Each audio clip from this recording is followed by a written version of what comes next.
Իսկ քանի սեանս է անհրաժեշտ բժշկուհի ջան, որպեսզի բուժվի իմ տագնապային խանգարումը։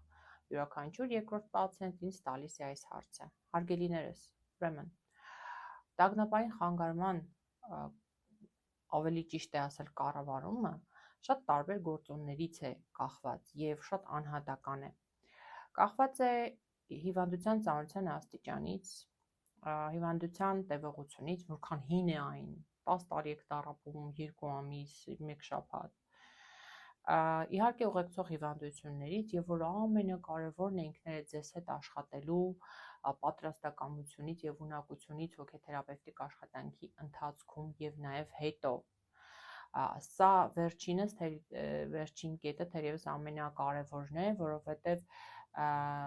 ես կարող եմ երաշխավորել, եթե դուք ինքներդ ձեզ հետ աշխատում եք եւ կատարում եք այն հանձնարարությունները,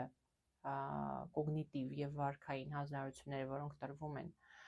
հոգեթերապևտիկ աշխատանքի ընթացքում, ապա կարող եմ ձեզ վստահաբար ասել 2-3 սեանսից դուք արդեն կարող եք լիարժեք կառավարել ձեր տագնապը։ Ես չեմ ասում ինքը կանցնի, ես ասում եմ կառավարել։ Դա նշանակում է, որ ինքը ձեր կյանքի որակի վրա